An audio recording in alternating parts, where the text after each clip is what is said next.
We are here once again for Indie Attack with Woody. And Gelson. And our game we are playing for today is called Price of Freedom, Innocence Lost. This is actually a text-based game. It was made for Spring Thing, a composition project by Briar Rose, and to my understanding, this actually won that competition. Winner, winner. So the first thing we have to immediately address on this is a text-based game. Mm-hmm. So a lot of people probably wouldn't necessarily consider this to be a video game. Yes, I believe. In a technical sense, it's more of a interactive novel, you could say. That's the way you could put it. See, I like text adventures, and I think they're a thing, and for me, the comparison I would draw to stuff is, this game, it's kind of your moral choice-based narrative, like a lot of games do, and the only thing that I really think differentiates this from those is that this is just text. It's not like a physical, graphical representation of this. You know, I'd compare it to something like The Walking Dead. The narrative here is just as complex as the narrative in The Walking Dead, and just the way it's visually represented is really the only thing that changes between the two. So I'd call it a video game. There's Absolutely. Yeah. Yeah.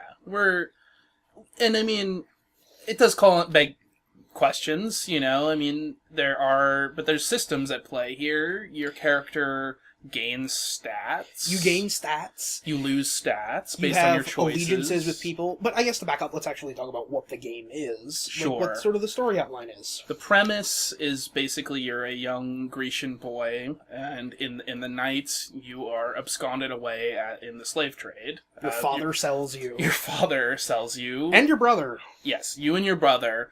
There's a lot of elements to the story, and it's handled really well in your brother and you's journey of, survival / finding a new identity. And you're the older brother, you kind of have to gauge how much do you want to help your younger brother, perhaps at the expense of yourself. If you make friends that can help you along the way, how valuable are they to your personal well-being? And eventually it gets into a sort of gladiatorial narrative, where you are bought to compete as a gladiator and trained as a child fighter. Exactly, and in the emotional spaces, in a lot of the choices that you make, I feel like fall into this political category, like you were kind of talking about, Woody, where it's like, ultimately depending on how you're playing it, what value are you trying to get? What's the end game? Are you trying to be the strongest, toughest guy and screw everybody else? Yeah. Or are you trying to be a person with empathy who's helping your fellow comrades? And then all of that sort of leads to the crescendo of the final arena battle. And what I think makes this game, in terms of its moral choice system, is unlike a lot of moral choice systems, this has checks and balances against your stats to determine what happens.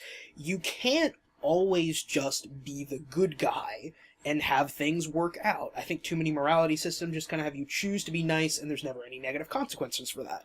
Right. But in this game, if you choose to be the nice guy every time, it will eventually come to bite you in the ass. Yeah, big time. Big time.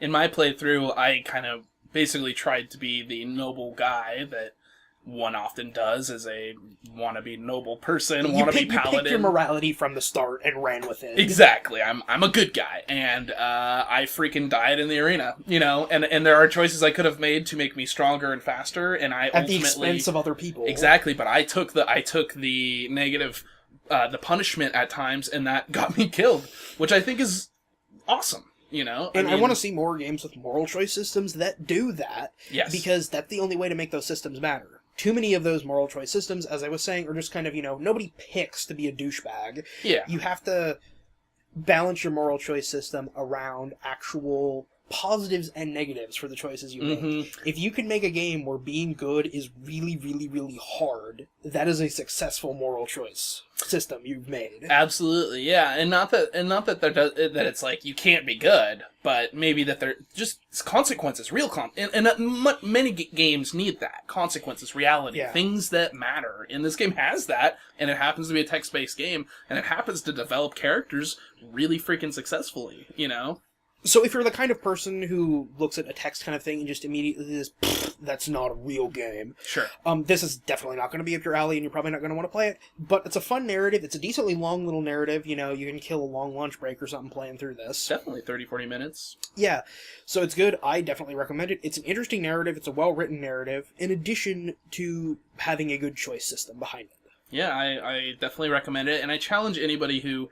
if this isn't normally your thing, give it a shot, you know? If reading isn't normally your thing, this is a happy balance between, you know, it's like you don't have to commit to a book, you could play this, and I think you'll be surprised at how much fun it is.